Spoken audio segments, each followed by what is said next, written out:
So hello to everyone. So ਅੱਜ ਅਸੀਂ Anglo ਸਿੱਖ ਸੰਬੰਧ ਬਾਰੇ ਗੱਲ ਕਰਾਂਗੇ।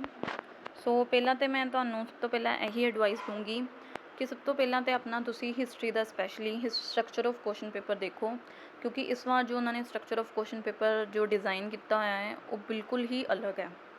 ਕਿਸੇ ਚੈਪਟਰ ਦੇ ਵਿੱਚ ਉਹਨਾਂ ਨੇ 1 ਮਾਰਕ ਦੇ ਕੁਐਸਚਨ ਉਹਨਾਂ ਨੇ ਕੰਡਕਟ ਕੀਤੇ ਹੋਏ ਆ, ਕਿਸੇ ਚੈਪਟਰ ਤੋਂ ਉਹਨਾਂ ਨੇ ਸ਼ਾਰਟ ਕੁਐਸਚਨ ਪਾਏ ਹੋਏ ਨੇ, ਕਿਤੇ ਤੋਂ ਉਹਨਾਂ ਨੇ ਲੌਂਗ, ਅਤੇ ਕਿਸੇ ਚੈਪਟਰ ਤੋਂ ਉਹਨਾਂ ਨੇ ਮੈਪ ਸੈੱਟ ਕੀਤੇ ਹੋਏ ਨੇ। ਠੀਕ ਹੈ, ਸੋ ਆਪਣੀ ਮਤਲਬ ਕਿ ਘੱਟ ਸਮੇਂ ਦੇ ਵਿੱਚ ਤੁਸੀਂ ਆਪਣੀ ਹਿਸਟਰੀ ਦੀ ਤਿਆਰੀ ਨੂੰ ਵਧੀਆ ਕਰਨ ਸਭ ਤੋਂ ਪਹਿਲਾਂ ਸਟਰਕਚਰ ਆਫ ਕੁਐਸਚਨ ਪੇਪਰ ਦੇਖ ਲਓ ਕਿ ਕਿਹੜੇ ਪਾਰਟ 'ਚ ਉਹਨਾਂ ਨੇ ਕਿਹੜੀ ਚੀਜ਼ ਪੁੱਛਣੀ ਹੈ। ਠੀਕ ਹੈ, ਜੇ ਉਹਨਾਂ ਨੇ ਸਿਰਫ ਕਿਸੇ ਚੈਪਟਰ ਦੇ ਵਿੱਚ ਓਬਜੈਕਟਿਵ ਟਾਈਪ ਪੁੱਛੇ ਨੇ ਤਾਂ ਉਹ ਸਾਰਾ ਚੈਪਟਰ ਕਰਨ ਦਾ ਕੋਈ ਫਾਇਦਾ ਨਹੀਂ ਹੈ। ਠੀਕ ਹੈ, ਸਟਰਕਚਰ ਆਫ ਕੁਐਸਚਨ ਪੇਪਰ ਹੀ ਉਹਨਾਂ ਨੇ ਇਸ ਚੀਜ਼ ਲਈ ਬਣਾਇਆ ਹੈ। ਸੋ ਸਭ ਤੋਂ ਪਹਿਲਾਂ ਆਪਣੇ 5-10 ਮਿੰਟ ਨਿਕਾਲ ਲਓ ਅਤੇ ਸਭ ਤੋਂ ਪਹਿਲਾਂ ਇੱਕ ਸਟਰਕਚਰ ਆਫ ਕੁਐਸਚਨ ਪੇਪਰ ਲਿਖ ਲਓ। ਠੀਕ ਹੈ, ਉਸ ਤੋਂ ਬਾਅਦ ਤੁਸੀਂ ਦੇਖੋ ਕਿ ਕਿਹੜਾ ਮੈਂ ਪੋਰਸ਼ਨ ਕਰਨਾ ਹੈ, ਕਿਹੜਾ ਰਹਿੰਦਾ ਹੈ, ਈਵਨ ਕਿ ਹਰ ਇੱਕ ਸਬਜੈਕਟ ਦੇ ਵਿੱਚ ਤੁਸੀਂ ਦੇਖ ਲਓ। ਠੀਕ ਹੈ, ਕਿਉਂਕਿ ਇਸ ਵਾਰ ਹਰ ਇੱਕ ਤਰੀਕੇ ਨਾਲ ਉਹਨਾਂ ਨੇ ਸਟਰਕਚਰ ਆਫ ਕੁਐਸਚਨ ਪੇਪਰ ਅਲੱਗ ਤਰੀਕੇ ਨਾਲ ਉਹਨਾਂ ਨੇ ਤਿਆਰ ਕੀਤੇ ਹੋਏ ਨੇ। ਠੀਕ ਹੈ, 50% ਸਿਲੇਬਸ ਨੇ। ਸੋ ਪਲੀਜ਼ ਸਭ ਤੋਂ ਪਹਿਲਾਂ ਆਪਣਾ ਸਟਰਕਚਰ ਆਫ ਕੁਐਸਚਨ ਪੇਪਰ ਜ਼ਰੂਰ ਦੇਖੋ। ਸੋ ਹੁਣ ਅਸੀਂ ਐਂਗਲੋ ਸਿੱਖ ਸੰਬੰਧ ਬਾਰੇ ਗੱਲ ਕਰਾਂਗੇ। ਸੋ ਜੇਕਰ ਦੇਖਿਆ ਜਾਵੇ ਤਾਂ ਇਹਦੇ ਸਟਰਕਚਰ ਆਫ ਕੁਐਸਚਨ ਦੇ ਪੇਪਰ ਇਹਦੇ ਵਿੱਚ ਤੁਹਾਨੂੰ ਸ਼ਾਰਟ ਕੁਐਸਚਨ ਪੁੱਛਣਗੇ ਅਤੇ ਲੌਂਗ ਕੁਐਸਚਨ ਪੁੱਛਣਗੇ। ਠੀਕ ਹੈ, ਸੋ ਇਹ ਉਹ ਚੈਪਟਰ ਹੈ ਜਿਹਦੇ ਵਿੱਚ ਸਾਨੂੰ ਪਤਾ ਲੱਗੇਗਾ ਕਿ ਕਿਵੇਂ ਜਿਹੜੇ ਸੀਗੇ ਅੰਗਰੇਜ਼ ਪਹਿਲੇ ਉਹਨਾਂ ਨੇ ਇੰਡੀਆ ਦੇ ਅੰਡਰ ਐਂਟਰ ਕਰਕੇ ਉਸ ਤੋਂ ਬਾਅਦ ਪੰਜਾਬ ਵੱਲ ਉਹਨਾਂ ਨੇ ਦੇਖਿਆ ਕਿਵੇਂ ਉਹਨਾਂ ਨੇ ਪੰਜਾਬ ਦੀ ਰਾਜਨੀਤਿਕ ਮਾਮਲਿਆਂ ਦੇ ਵਿੱਚ ਆਪਣਾ ਹਸਤਕਸ਼ੇਪ ਦੇਣੇ ਸ਼ੁਰੂ ਕਰ ਦਿੱਤੇ। ਠੀਕ ਹੈ, ਸਿੱਧੀ ਤਰ੍ਹਾਂ ਕਹਿ ਦੇ ਕਿ ਆਪਣੀ ਕਿਵੇਂ ਉਹਨਾਂ ਨੇ ਆਪਣੀ ਜਿਹੜੀ ਰਾਜਨੀਤੀਆਂ ਦੇ ਨਾਲ ਆਪਣੇ ਸਾਮਰਾਜ ਦਾ ਵਿਸਥਾਰ ਕੀਤਾ। ਠੀਕ ਹੈ, ਸੋ ਇਹਦੇ ਵਿੱਚ ਸਾਨੂੰ ਅੰਗਰੇਜ਼ਾਂ ਦੇ ਅਤੇ ਸਿੱਖਾਂ ਦੇ ਨਾਲ ਜਿਹੜੇ ਸੰਬੰਧ ਸੀਗੇ ਉਹਨਾਂ ਦੇ ਬਾਰੇ ਪਤਾ ਚੱਲੇਗਾ, ਅਤੇ ਇਸ ਸਮੇਂ ਹੀ ਮਹਾਰਾਜਾ ਰਣਜੀਤ ਸਿੰਘ ਵੀ ਸੀਗੇ। ਠੀਕ ਹੈ, ਸੋ 1800 ਤੋਂ 1889 ਤੱਕ ਦਾ ਸਮਾਂ ਜਿਹੜਾ ਪੰਜਾਬ ਅਤੇ ਭਾਰਤ ਦੇ ਇਤਿਹਾਸ ਦਾ ਵਿਲੱਖਣ ਸਮਾਂ ਰਿਹਾ ਹੈ। ਠੀਕ ਹੈ, ਜਿਸ ਵਿੱਚ ਅਜਿੱਤ ਸਮਝੇ ਜਾਣ ਵਾਲੇ ਅੰਗਰੇਜ਼ਾਂ ਦਾ ਵਾਹ ਪੰਜਾਬ ਦੇ ਬਹਾਦਰ ਸਿੱਖਾਂ ਨਾਲ ਪਿਆ ਸੀਗਾ। ਠੀਕ ਹੈ, ਅਲੱਗ-ਅਲੱਗ ਸਮਿਆਂ ਦੇ ਵਿੱਚ ਅੰਗਰੇਜ਼ ਅਤੇ ਸਿੱਖਾਂ ਦੇ ਸੰਬੰਧ ਵਿੱਚ ਕਾਫੀ ਉਤਾਰ ਚੜ੍ਹਾਅ ਆਉਂਦਾ ਰਿਹਾ। ਮੁੱਖ ਤੌਰ 'ਤੇ ਇਸ ਸਮੇਂ ਦੇ 2 ਪੜਾਅ ਵਿੱਚ ਨਜ਼ਰਸਾਨੀ ਕੀਤੀ ਜਾ ਸਕਦੀ ਹੈ।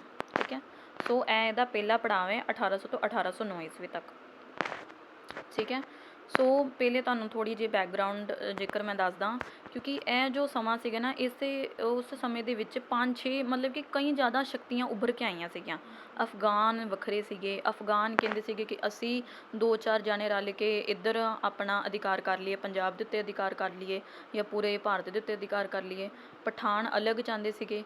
ਮਹਾਰਾਜਾ ਰਣਜੀਤ ਸਿੰਘ ਪੂਰੇ ਪੰਜਾਬ 'ਤੇ ਅਧਿਕਾਰ ਕਰਨਾ ਚਾਹੁੰਦੇ ਸੀਗੇ। ਅੰਗਰੇਜ਼ ਉਹ ਵੀ ਆਪਣਾ ਹੀ ਸਾਮਰਾਜ ਦਾ ਵਿਸਤਾਰ ਕਰਨਾ ਚਾਹੁੰਦੇ ਸੀਗੇ। ਕਿਉਂਕਿ ਇਹ 5-6 ਜਿਹੜੀਆਂ ਸ਼ਕਤੀਆਂ ਸੀਗੀਆਂ ਇਹ ਆਪਸ ਵਿੱਚ ਹੀ ਮਤਲਬ ਇਹਨਾਂ ਦਾ ਵਿਰੋਧ ਚੱਲਦਾ ਪਿਆ ਸੀਗਾ। ਠੀਕ ਹੈ, ਕੋਈ ਸ਼ਕਤੀ ਜਿਵੇਂ ਕਿ ਅੰਗਰੇਜ਼ ਤੁਸੀਂ ਅੱਗੋਂ ਚੈਪਟਰ ਵਿੱਚ ਦੇਖੋਗੇ ਕਿ ਅੰਗਰੇਜ਼ਾਂ ਨੇ ਮਹਾਰਾਜਾ ਰਣਜੀਤ ਸਿੰਘ ਦੇ ਨਾਲ ਵੀ ਆਪਣੀ ਮਿੱਤਰਤਾ ਨੂੰ ਸਥਾਪਿਤ ਰੱਖਣ ਲਈ ਉਹਨਾਂ ਨੇ ਵੀ ਕਾਫੀ ਸਾਰੇ ਮਤਲਬ ਇਹਨਾਂ ਨੂੰ ਉਪਹਾਰ ਵਗੈਰਾ ਵੀ ਦਿੱਤੇ। ਇਹ ਚੀਜ਼ ਵੀ ਮਤਲਬ ਦੇਖਣ ਨੂੰ ਸਾਨੂੰ ਮਿਲੇਗੀ।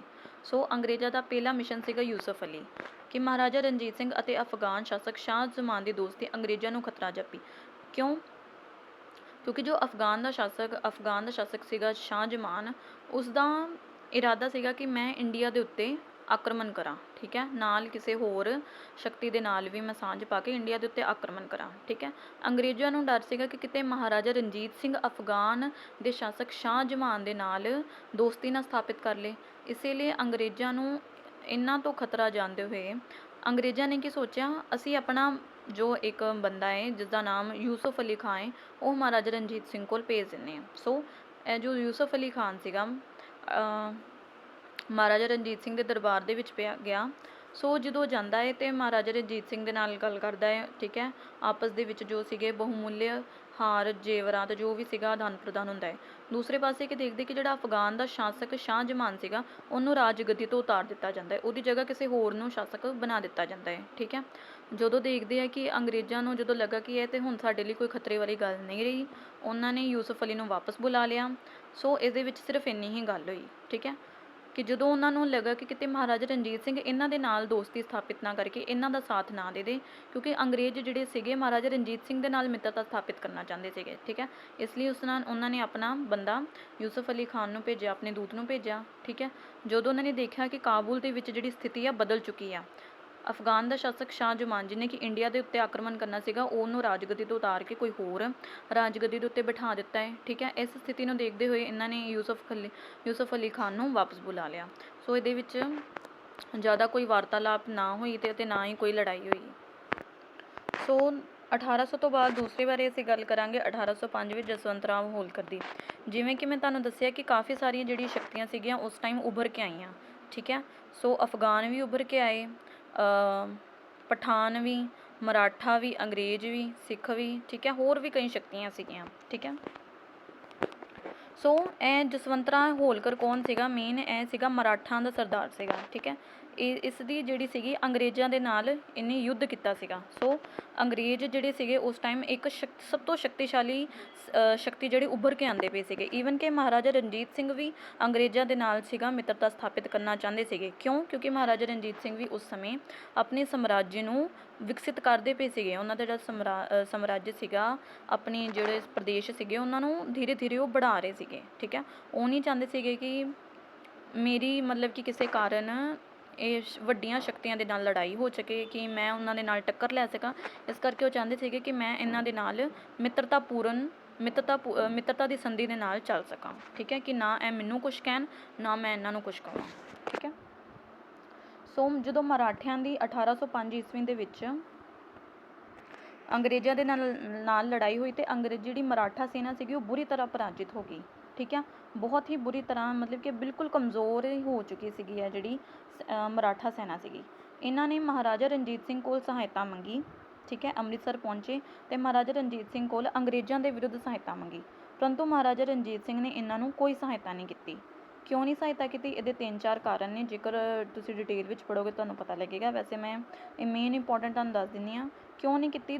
ਪਹਿਲਾ ਕਾਰਨ ਇਹ ਸੀਗਾ ਕਿ ਮਹਾਰਾਜਾ ਰਣਜੀਤ ਸਿੰਘ ਇਹ ਜਿਹੜੀ ਸੈਨਾ ਸੀ, ਇਹ ਸੀਗੀ ਮਰਾਠਾ ਦੀ ਜਿਹੜੀ ਸੈਨਾ ਸੀਗੀ ਪੂਰੀ ਤਰ੍ਹਾਂ ਹਾਰ ਚੁੱਕੀ ਸੀਗੀ। ਸੋ ਮਹਾਰਾਜਾ ਰਣਜੀਤ ਸਿੰਘ ਹਾਰੀ ਹੋਈ ਜਾਂ ਨਿਰਾਸ਼ ਹੋਈ ਮਰਾਠਾ ਸੈਨਿਕਾਂ ਦੀ ਸਹਾਇਤਾ ਕਰਕੇ ਆਪਣੇ ਰਾਜ ਦੇ ਅਸਤਿਤਵ ਨੂੰ ਖਤਰੇ ਵਿੱਚ ਨਹੀਂ ਪਾ ਸਕਦੇ ਸੀਗੇ, ਉਹ ਵੀ ਸ਼ਕਤੀਸ਼ਾਲੀ ਅੰਗਰੇਜ਼ਾਂ ਦੇ ਨਾਲ ਟੱਕਰ ਲੈ ਕੇ, ਠੀਕ ਹੈ। ਸੋ ਦੂਸਰੀ ਗੱਲ ਕਿ ਮਹਾਰਾਜਾ ਰਣਜੀਤ ਸਿੰਘ ਦੇ ਜਿਹੜੇ ਸਹਿਯੋਗੀ ਸੀਗੇ ਫਤਿਹ ਸਿੰਘ ਆਹਲੂਵਾਲੀਆ, ਜੀਂਦ ਦਾ ਸ਼ਾਸਕ, ਅਤੇ ਮਹਾਰਾਜਾ ਰਣਜੀਤ ਸਿੰਘ ਦੇ ਮਾਮਾ ਸੀਗੇ ਉਹਨਾਂ ਦੇ ਬਾਘ ਸਿੰਘ, ਉਹਨਾਂ ਨੇ ਵੀ ਮਹਾਰਾਜਾ ਰਣਜੀਤ ਸਿੰਘ ਨੂੰ ਸਲਾਹ ਦਿੱਤੀ ਕਿ ਤੂੰ ਜਸਵੰਤ ਰਾਓ ਹੋਲਕਰ ਮਰਾਠਾ ਸੈਨਿਕਾਂ ਦੇ ਵਿੱਚ ਕਿਸੇ ਦੀ ਵੀ ਤੂੰ ਕੋਈ ਸਹਾਇਤਾ ਨਹੀਂ ਕਰਨੀ। ਸੋ ਮਹਾਰਾਜਾ ਰਣਜੀਤ ਸਿੰਘ ਨੇ ਉਹਨਾਂ ਦੀ ਸਲਾਹ ਮੰਨ ਲਈ, ਠੀਕ ਹੈ। ਸੋ ਇਸ ਤਰ੍ਹਾਂ ਮਹਾਰਾਜਾ ਰਣਜੀਤ ਸਿੰਘ ਨੇ ਉਹਨਾਂ ਦੀ ਕੋਈ ਸਹਾਇਤਾ ਨਹੀਂ ਕੀਤੀ। ਸੋ 1806 ਈਸਵੀ ਦੇ ਵਿੱਚ ਲਾਹੌਰ ਦੀ ਸੰਧੀ। ਇਹ ਲਾਹੌਰ ਦੀ ਸੰਧੀ ਕਿਉਂ ਹੋਈ? ਕਿਉਂਕਿ ਅੰਗਰੇਜ਼ ਇਸ ਗੱਲ ਤੋਂ ਮਹਾਰਾਜਾ ਰਣਜੀਤ ਸਿੰਘ ਤੋਂ ਖੁਸ਼ ਸੀ ਕਿ ਉਹਨਾਂ ਨੇ ਮਰਾਠਾ ਸਰਦਾਰ ਜਸਵੰਤ ਰਾਏ ਦੀ ਹੋਲਕਰ ਅੰਗਰੇਜ਼ਾਂ ਦੇ ਵਿਰੁੱਧ ਕੋਈ ਸਹਾਇਤਾ ਨਹੀਂ ਕੀਤੀ। ਸੋ ਇਸ ਵਿੱਚ ਉਹਨਾਂ ਦੇ ਵਿੱਚ 1806 ਵਿੱਚ ਲਾਹੌਰ ਦੀ ਸੰਧੀ ਹੋਈ। ਸੋ ਇਹ ਜਿਹੜੀ ਸੰਧੀ ਸੀਗੀ ਲਾਹੌਰ ਦੀ ਸੰਧੀ, ਇਹ ਰਣਜੀਤ ਸਿੰਘ, ਫਤਿਹ ਸਿੰਘ ਆਹਲੂਵਾਲੀਆ ਦੇ ਨਾਲ, ਠੀਕ ਹੈ। ਅਤੇ ਅੰਗਰੇਜ਼ਾਂ ਦੇ ਬ੍ਰਿਟਿਸ਼ ਜਨਰਲ ਲੇਕ ਦੀ ਤਰਫ ਤੋਂ ਲੈਫਟੀਨੈਂਟ ਕਰਨਲ ਜੌਨ ਮੈਲਕਮ ਦੀ ਤਰਫ ਤੋਂ ਰਣਜੀਤ ਸਿੰਘ ਦੇ ਨਾਲ ਅਤੇ ਫਤਿਹ ਸਿੰਘ ਆਹਲੂਵਾਲੀਆ ਦੇ ਨਾਲ ਇਸ ਸੰਧੀ 'ਤੇ ਹਸਤਾਖਰ ਕੀਤੇ। ਇਹਦੀਆਂ ਸ਼ਰਤਾਂ ਕੀ ਸੀਗੀਆਂ ਕਿ ਰਣਜੀਤ ਸਿੰਘ ਅੰਗਰੇਜ਼ਾਂ ਦੇ ਵਿਰੁੱਧ ਮਰਾਠਾ ਦੀ ਕੋਈ ਸਹਾਇਤਾ ਨਹੀਂ ਕਰੇਗਾ। रंजीत सिंह तथा फतेह सिंह आलूवालिया होलकर को अपनी सेना सहित अमृतसर से कम 30 मीटर दूर शांतिपूर्वक चले जाने पर विवश कर देंगे। ठीक है। तीसरी यह शर्त सी गई कि यदि रंजीत सिंह तथा फतेह सिंह आलूवालिया अंग्रेजों के प्रति मित्रता रखेंगे तो वो उसके राज्य पर आक्रमण नहीं करेंगे और ना ही उनकी संपत्ति को छीनने का प्रयास करेंगे। सो ਇਹ ਸੀਗੀਆਂ ਇਹਨਾਂ ਦੇ ਵਿੱਚ ਆਪਸੀ ਸ਼ਰਤਾਂ।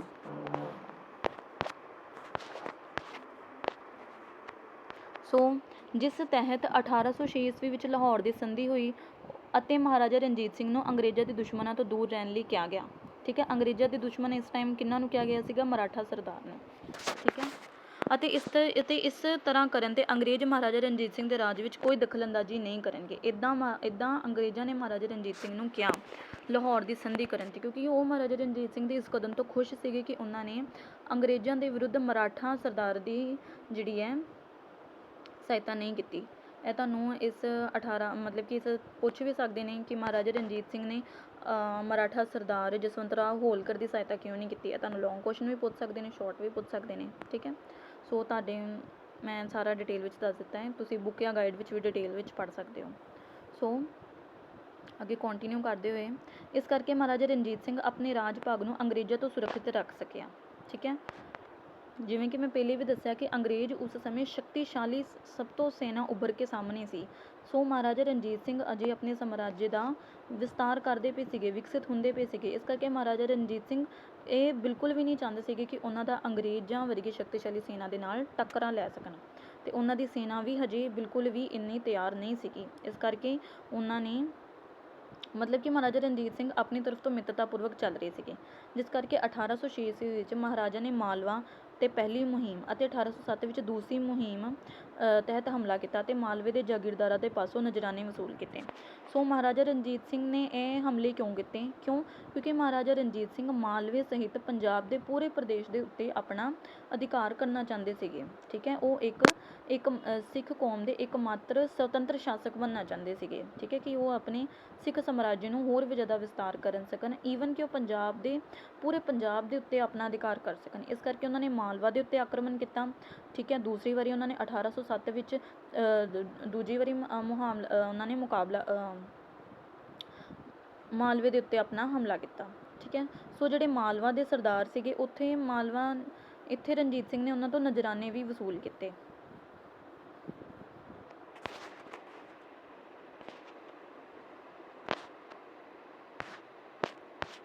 ਸੋ ਜਦੋਂ ਮਹਾਰਾਜਾ ਨੇ 2 ਵਾਰੀ ਮਾਲਵੇ ਦੇ ਉੱਤੇ ਹਮਲੇ ਕੀਤੇ, ਸੋ ਜਿਹੜੇ ਮਾਲਵਾ ਦੇ ਸਰਦਾਰ ਸੀਗੇ, ਆਈ ਥਿੰਕ ਇਹ ਸਲਾਈਡ ਵਿੱਚ ਨਹੀਂ ਹੈ, ਮੈਂ ਤੁਹਾਨੂੰ ਫਿਰ ਵੀ ਦੱਸ ਦਿੰਦੀ ਇਹਦੀ ਹਿਸਟਰੀ, ਕਿ ਜਿਹੜੇ ਮਾਲਵਾ ਦੇ ਸਰਦਾਰ ਸੀਗੇ ਉਹਨਾਂ ਨੇ ਬ੍ਰਿਟਿਸ਼ ਰੈਜ਼ੀਡੈਂਟ ਮਿਸਟਰ ਸੈਟਨ ਦੇ ਕੋਲ ਸਹਾਇਤਾ ਮੰਗੀ, ਠੀਕ ਹੈ, ਮਹਾਰਾਜਾ ਦੇ ਵਿਰੁੱਧ।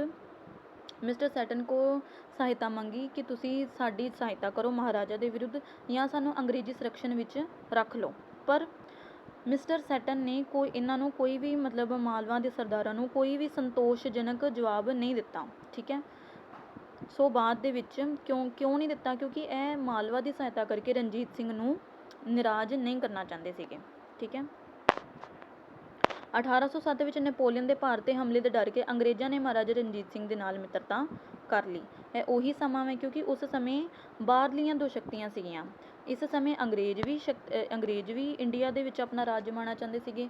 ਬਾਹਰਲੀਆਂ ਜਿਹੜੀਆਂ ਸ਼ਕਤੀਆਂ ਵੇ ਫਰਾਂਸ, ਰੂਸ ਵੀ ਇੱਥੇ ਆ ਕੇ ਆਪਣਾ ਜਿਹੜਾ ਸੀਗਾ ਕਬਜ਼ਾ ਕਰਨਾ ਚਾਹੁੰਦੀ ਸੀਗੀ। ਇਸੇ ਕਾਰਨ 1807 ਵਿੱਚ ਨੈਪੋਲੀਅਨ ਨੇ ਵੀ ਭਾਰਤ 'ਤੇ ਹਮਲਾ ਕਰਨ ਦਾ ਮਤਲਬ ਰੂਸ ਦਾ ਅਤੇ ਫਰਾਂਸ ਦਾ ਸੀਗਾ ਕਿ ਇਹ ਹਮਲਾ ਕਰਨਗੇ। ਸੋ ਅੰਗਰੇਜ਼ਾਂ ਨੇ ਇਹਨਾਂ ਦੇ ਡਰ ਨੂੰ ਦੇਖਦੇ ਹੋਏ ਮਹਾਰਾਜਾ ਰਣਜੀਤ ਸਿੰਘ ਦੇ ਨਾਲ ਮਿੱਤਰਤਾ ਕਰ ਲਈ ਕਿ ਜੇਕਰ ਇਹ ਸਾਡੇ ਉੱਤੇ ਹਮਲਾ ਕਰਨਗੇ ਤੇ ਅਸੀਂ ਦੋਵੇਂ ਰਲ ਕੇ ਇਹਨਾਂ ਦੇ ਉੱਤੇ ਹਮਲਾ ਕਰਾਂਗੇ, ਠੀਕ ਹੈ। ਜਦੋਂ 1807 ਈਸਵੀ ਵਿੱਚ ਮਾਲਵੇ ਦੀ ਤੀਜੀ ਮੁਹਿੰਮ ਤਹਿਤ ਮਹਾਰਾਜੇ ਨੇ ਸ਼ਾਸਕਾਂ ਪਾਸੋਂ ਨਜ਼ਰਾਨੇ ਵਸੂਲ ਕੀਤੇ, ਠੀਕ ਹੈ। ਮੈਟਕਾਫ ਦਾ ਮਿਸ਼ਨ, ਨੈਪੋਲੀਅਨ ਦੇ ਹਮਲੇ ਦਾ ਡਰ ਟਲ ਜਾਣ ਤੋਂ, ਯਾਨੀ ਕਿ ਫਰਾਂਸ ਤੇ ਰੂਸ ਨੇ ਇੰਡੀਆ ਦੇ ਉੱਤੇ ਆਪਣਾ ਆਕਰਮਣ ਨਹੀਂ ਸੀ ਕੀਤਾ, ਠੀਕ ਹੈ।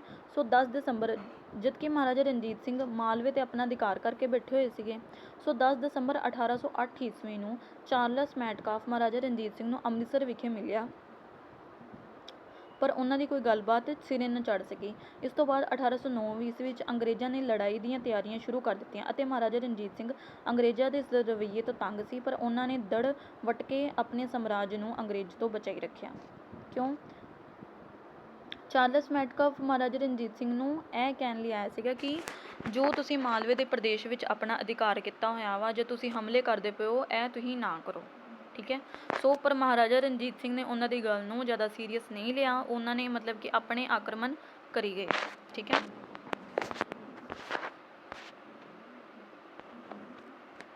ਸੋ ਇਹਦੇ ਵਿੱਚ ਕੀ ਹੋਇਆ, ਜਦੋਂ ਇਹ ਮਤਲਬ ਕਿ ਮਹਾਰਾਜਾ ਰਣਜੀਤ ਸਿੰਘ ਨੇ ਮੈਟਕਾਫ ਦੀ ਗੱਲ ਨਹੀਂ ਮੰਨੀ, ਉਸ ਤੋਂ ਬਾਅਦ ਜੇਕਰ ਤੁਸੀਂ ਡਿਟੇਲ ਵਿੱਚ ਪੜ੍ਹੋਗੇ ਤਾਂ ਡੇਵਿਡ ਅਖਤਰ ਲੋਨੀ ਨਾਮ ਦਾ ਇੱਕ ਇਹਨਾਂ ਦਾ ਅੰਗਰੇਜ਼ਾਂ ਦਾ ਸੈਨਾਪਤੀ ਸੀਗਾ। ਉਸਨੇ ਕੀ ਕੀਤਾ, ਮਹਾਰਾਜਾ ਰਣਜੀਤ ਸਿੰਘ ਨੂੰ ਇੱਕ ਚੈਲੰਜ, ਮਤਲਬ ਕਿ ਉਹ ਵੀ ਆਪਣੀ ਸੈਨਾ ਲੈ ਕੇ ਬਿਲਕੁਲ ਤਿਆਰ ਸੀਗਾ, ਉਹ ਵੀ ਆਪਣੀ ਸੈਨਾ ਲੈ ਕੇ ਲੁਧਿਆਣਾ ਤੋਂ ਆ ਗਿਆ, ਲੁਧਿਆਣਾ ਵੱਲ ਆਇਆ। ਉਸ ਤੋਂ ਬਾਅਦ ਉਹਨੇ ਮਹਾਰਾਜਾ ਰਣਜੀਤ ਸਿੰਘ ਨੂੰ ਇੱਕ ਸੂਚਨਾ ਪੱਤਰ ਜਾਰੀ ਕਰ ਦਿੱਤਾ। ਜਿਸ ਵਿੱਚ ਮਹਾਰਾਜਾ ਰਣਜੀਤ ਸਿੰਘ ਨੂੰ ਲਿਖਿਆ ਸੀਗਾ ਕਿ ਜੇਕਰ ਉਹ ਆਪਣੇ ਮਾਲਵਾ ਤੇ ਜਿਹੜੇ ਉਹਦੇ ਸੈਨਿਕ ਸੈਨਾ ਹੈਗੀ ਆ ਉਹਨਾਂ ਨੂੰ ਤੁਰੰਤ ਨਹੀਂ ਹਟਾ ਲੈਂਦਾ ਤੇ ਜੇਕਰ ਉਹ ਹਟਾ ਨਹੀਂ ਲੈਂਦਾ ਤੇ ਉਹਨੂੰ ਅੰਗਰੇਜ਼ਾਂ ਦਾ ਦੁਸ਼ਮਣ ਸਮਝਿਆ ਜਾਏਗਾ। ਠੀਕ ਹੈ। ਸੋ ਮਹਾਰਾਜਾ ਰਣਜੀਤ ਸਿੰਘ ਨੂੰ ਆਪਣੀ ਮਤਲਬ ਕਿ ਜੇਕਰ ਤੇ ਮਹਾਰਾਜਾ ਰਣਜੀਤ ਸਿੰਘ ਆਪਣੀ ਗੱਲ ਤੇ ਅੜੇ ਰਹਿੰਦੇ, ਠੀਕ ਹੈ, ਮਾਲਵਾ ਤੇ ਆਪਣੀ ਸੈਨਾ ਨੂੰ ਨਹੀਂ ਹਟਾਉਂਦੇ ਤੇ ਫਿਰ ਉਹਨਾਂ ਨੂੰ ਅੰਗਰੇਜ਼ਾਂ ਦੇ ਨਾਲ ਯੁੱਧ ਕਰਨਾ ਪੈਣਾ ਸੀਗਾ। ਤੇ ਮਹਾਰਾਜਾ ਰਣਜੀਤ ਸਿੰਘ ਬਿਲਕੁਲ ਨਹੀਂ ਚਾਹੁੰਦੇ ਸੀਗੇ ਕਿ ਉਹ ਅੰਗਰੇਜ਼ਾਂ ਦੇ ਨਾਲ ਯੁੱਧ ਕਰਨ। ਕਿਉਂ? ਕਿਉਂਕਿ ਮਹਾਰਾਜਾ ਰਣਜੀਤ ਸਿੰਘ ਹਜੇ ਇੰਨੀ ਸ਼ਕਤੀਸ਼ਾਲੀ ਸੈਨਾ ਨਹੀਂ ਸੀ ਬਣ ਕੇ ਆਏ।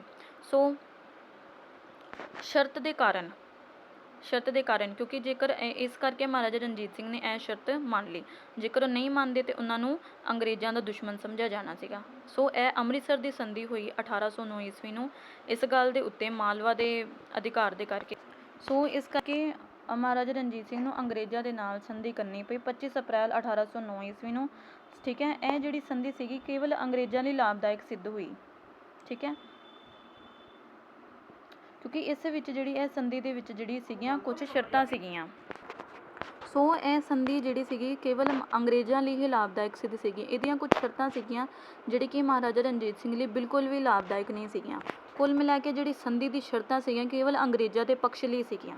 ਸੋ ਇਹ ਸੰਧੀ ਦੀ ਪਹਿਲੀ ਸ਼ਰਤ ਇਹ ਸੀਗੀ ਕਿ ਜਿਹੜੀ ਬ੍ਰਿਟਿਸ਼ ਸਰਕਾਰ ਆ ਉਹ ਲਾਹੌਰ ਦਰਬਾਰ ਦੇ ਮੱਧੇ ਜਿਹੜੀ ਕਿ ਉਹਨਾਂ ਨੂੰ ਸਥਾਈ ਮਿੱਤਰਤਾ ਰੱਖੇਗੀ, ਪੱਕੀ ਮਿੱਤਰਤਾ ਰੱਖੇਗੀ ਲਾਹੌਰ ਦਰਬਾਰ ਦੇ ਨਾਲ। ਠੀਕ ਹੈ। ਬ੍ਰਿਟਿਸ਼ ਸਰਕਾਰ ਜਿਹੜੀ ਆ ਲਾਹੌਰ ਰਾਜ ਨੂੰ ਸਭ ਤੋਂ ਅਧਿਕ ਜਿਹੜੀ ਪ੍ਰਾਥਮਿਕਤਾ ਦੇਗੀ। ਠੀਕ ਹੈ। ਬ੍ਰਿਟਿਸ਼ ਸਰਕਾਰ ਸਤਲੁਜ ਨਦੀ ਦੇ ਉੱਤਰ ਦੇ ਸਥਿਤ ਜਿਹੜੇ ਮਹਾਰਾਜਾ ਦੇ ਪ੍ਰਦੇਸ਼ ਨੇ ਉੱਥੋਂ ਦੀ ਜਨਤਾ ਦੇ ਨਾਲ ਕੋਈ ਸੰਬੰਧ ਨਹੀਂ ਰੱਖੇਗੀ। दूसरी शर्त ऐसी कि महाराजा सतलुज नदी के पूर्व में स्थित प्रदेश जो उसके अधिकार में है केवल वहाँ पर उतनी ही सेना रखेगा जिस प्रदेश में कर एकत्रित करने के लिए यानी कि टैक्स लेने लिए, क्योंकि महाराजा रणजीत सिंह मालवे ते भी आक्रमण क्यों करते पे सीगे, एक तो पंजाब दे अपना साम्राज्य इकट्ठा करने लिए, दूजा की सीगा लूट मार करते सीगे। ठीक है। उस करके दूसरा सीगा ये शांति व्यवस्था स्थापित करना चाहते, मतलब कि उन्नी ही शांति उन्नी ही सेना सतलुज नदी के पूर्व दे विच रखी जाए, एक तो कर एकत्रित करने लिए, दूजा शांति व्यवस्था नूं बनाए रखने लिए। ठीक है। होर महाराजा रणजीत सिंह नूं ਇਹ भी उन्होंने शर्त एक तरह की पाबंदी लगा दी कि ਉੱਥੋਂ ਦੇ ਜਿਹੜੇ ਉਹਨਾਂ ਦੇ ਪੜੋਸੀ ਸ਼ਾਸਕ ਹੈਗੇ ਉਹਨਾਂ ਦੇ ਅਧਿਕਾਰਾਂ ਦੇ ਵਿੱਚ ਮਹਾਰਾਜਾ ਕਿਸੇ ਵੀ ਤਰੀਕੇ ਦੇ ਹਸਤਕਸ਼ੇਪ ਨਹੀਂ ਕਰਨਗੇ। ਠੀਕ ਹੈ। ਤੀਸਰੀ ਇਹ ਸੀਗੀ ਸ਼ਰਤ ਕਿ ਜੇਕਰ ਇਸ ਸੰਧੀ ਦੇ ਨਿਯਮਾਂ ਦਾ ਕਿਤੇ ਵੀ ਦੋਨਾਂ ਪਾਸੋਂ ਜੇਕਰ ਇਸ ਸੰਧੀ ਦੇ ਨਿਯਮਾਂ ਦੀ ਉਲੰਘਣਾ ਕੀਤੀ ਗਈ ਤਾਂ ਇਸ ਸੰਧੀ ਨੂੰ ਰੱਦ ਕਰ ਦਿੱਤਾ ਜਾਏਗਾ। ਠੀਕ ਹੈ। ਸੋ ਮੇਨ ਇਹ ਗੱਲ ਸੀਗੀ ਕਿ ਇਸ ਸੰਧੀ ਦੇ ਕਾਰਨ ਮਹਾਰਾਜਾ ਰਣਜੀਤ ਸਿੰਘ ਦੀ ਸੀਮਾ ਜਿਹੜੀ ਸਤਲੁਜ ਨਦੀ ਨੂੰ ਪੂਰਬੀ ਸੀਮਾ ਨਿਸ਼ਚਿਤ ਕਰ ਦਿੱਤਾ ਸੀਗਾ। ਠੀਕ ਹੈ।